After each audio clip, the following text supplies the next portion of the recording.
शिक्षा का तो हरियाणा सरकार ने भट्ठा बिठा दिया कि आने वाले टाइम में पता नहीं कुकिंग गैस मिलेगी कि नहीं मिलेगी, तो तेल आपूर्ति है, गैस आपूर्ति वो बाधित होगी। तो ये तीसरी दुनिया के देशों और विशेषकर भारत का बड़ा भारी अहम योगदान बनता है, लेकिन वो भारत की सरकार इस योगदान को, इस महत्व को निभा नहीं रही है। मुनाफे की जो आवश्यक है ना, इस पर अंकुश लगाना पड़ेगा और इस व्यवस्था को बदलना पड़ेगा पूरी दुनिया में। वो बताते हैं कि बहुत अच्छी विदेश नीति है, आप कह रहे हैं कि विदेश नीति बहुत बेकार है। ये हमारा जो पहला दुश्मन जो है वो बीजेपी है। बीजेपी को जितना जल्दी से जल्दी सत्ता से हटाया जा सके उतना ही देश हित में है। नमस्कार, मैं हूं स्वर्णिम और आप देखना शुरू कर चुके हैं न्यूज़ एन1। आज के साक्षात्कार की सीरीज में हम आपकी भेंट एक ऐसी शख्सियत से करवाएंगे जो मनरेगा और माइनिंग मजदूरों की समस्याओं की आवाज़ को बुलंद करते रहते हैं, किसान आंदोलन में अपनी अहम भूमिका निभाते हैं, माइनॉरिटी के साथ गलत होने पर उनके लिए और उन पीड़ित परिवारों के लिए चंदा भी इकट्ठा करते हैं। उसके बाद वो हरियाणा के भिवानी विधानसभा क्षेत्र से विधानसभा का चुनाव भी लड़ते हैं। जी हाँ, आज हम साक्षात्कार करेंगे कॉमरेड ओम प्रकाश जी का। नमस्कार सर, स्वागत है आपका बहुत बहुत। नमस्कार जी। हम आपके लिए कुछ सवाल, मुश्किल और कुछ आसान सवाल लेके आए हैं। जो देश में एलपीजी शॉर्टेज चल रहा है, इस पर क्या विचार है आपके? देखिए, ये 28 फरवरी को युद्ध शुरू हुआ था। युद्ध नहीं कहेंगे, एक तरफा तौर पर इजराइल और अमेरिका ने ईरान के ऊपर बम्बारमेंट शुरू कर दिया, मिसाइलों से हमला शुरू कर दिया।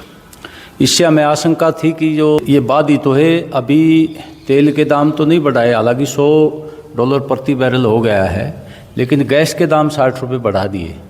इसका मतलब लोगों ने ये लिया कि भाई गैस की आने वाले टाइम में कमी होगी जब, और लाइन लग गई जब, पैसे भी बढ़ गए और कमी की आशंका, और कमी भी हुई है। जैसे कॉमर्शियल सिलेंडर हैं वो मिलना ही बंद हो गए। ये भी 25 तारीख के बाद बुकिंग होगी और फिर 1 हफ्ते में मिलेगा या 5 दिन में मिलेगा। तो ये शॉर्टेज इस युद्ध की वजह से ही दिक्कत आ रही है।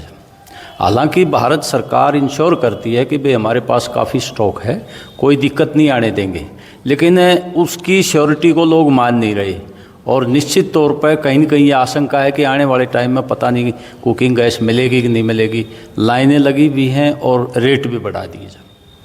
सर, ये जो पृथ्वी पर संसाधन होते हैं, पेट्रोलियम प्रोडक्ट्स जो हैं अपने, या फिर एलपीजी है, ये तो बहुत सीमित सीमित है ये अपने पास। तो क्या ये बहुत हाई टाइम नहीं है? क्या ये बहुत अच्छा समय नहीं है कि सरकार और जनता को मिलके एलपीजी का कुछ एक ऑल्टरनेटिव ढूंढना चाहिए? जैसे गोबर गैस प्लांट लगाने चाहिए, या आप सरकार और जनता से क्या कहना चाहेंगे कि क्या हमें ऑल्टरनेटिव ढूंढना चाहिए, या क्या तैयारियां हो सकती हैं सरकार की एलपीजी शॉर्टेज को लेके आगे की तैयारियां? देखिए, एनर्जी का, रिन्यूएबल रिसोर्सेज के ज़रिए एनर्जी का वैकल्पिक उपाय तो हमें ढूंढना पड़ेगा। ये लंबे समय तक नहीं चल सकता, लेकिन एकदम ये संभव नहीं है। जिस तरह की उपभोक्ताओं को आदत पड़ेगी, जिस तरह का जो सिस्टम चल रहा है, ये एकदम चेंज नहीं हो सकता, इसमें समय लगेगा।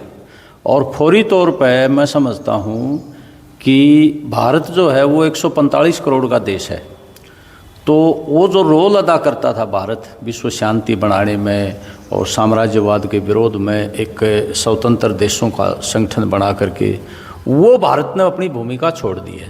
इस भूमिका को निभा नहीं रही है। इससे हमारे देश को बड़ा भारी नुकसान होगा और दुनिया को भी नुकसान होगा। हमारा बहुत बड़ा मार्केट है अरब कंट्रीज़ में, और बाज़ार है एक बहुत बड़ा, और 9 करोड़ 8 करोड़ लोग तो ईरान में भी हैं।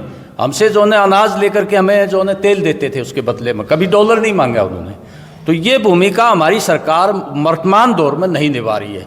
वो धार्मिक कट्टरता का शिकार हो रही है और वो मतलब यहूदीवाद के साथ तालमेल हिंदुत्व का करने की कोशिश कर रही है। मूलतः आप सरकार के विदेश नीति पर प्रश्न उठा रहे हैं।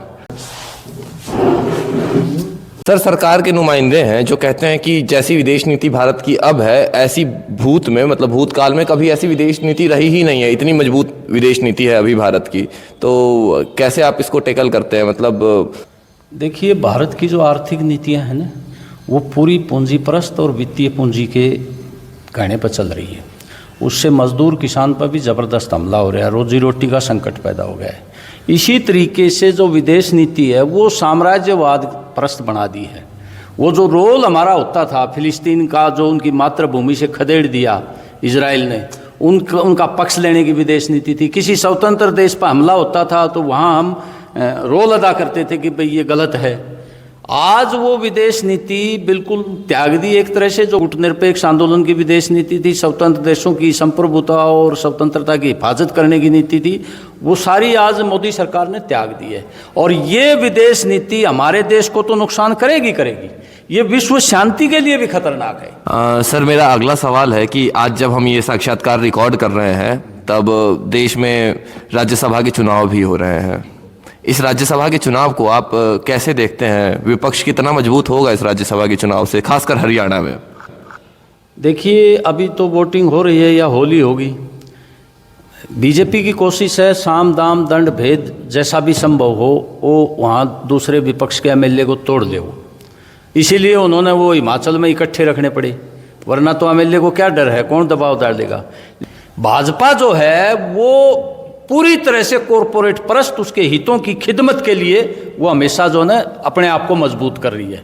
लोगों को सोचना पड़ेगा इस पर कि हमारा प्रजातंत्र बचेगा कि नहीं बचेगा, संविधान बचेगा कि नहीं बचेगा। जनता सही में किसी चुनी हुई सरकार को या किसी विपक्ष को जल, जंगल, जमीन और पर्यावरण के मुद्दे पर वोट करती है, या क्या जनता को ऐसा करना चाहिए? देखिए, जल, जंगल, जमीन बचाना हमारे अस्तित्व को बचाना है। अगर ये नहीं बचाए तो हमारा मानव का अस्तित्व नहीं रहेगा, हमारी ज़िंदगी से जुड़ा हुआ सवाल है। लोग जागरूक नहीं है, अगर जागरूक हों तो फिर दबाव पड़ता है। कुछ लोगों का दिमाग कम्युनलाइज कर दिया, जाति और धर्म का जहर भर दिया कुछ लोगों में, वो मतलब इन चीज़ों की तरफ ध्यान नहीं देने दे रहे जब।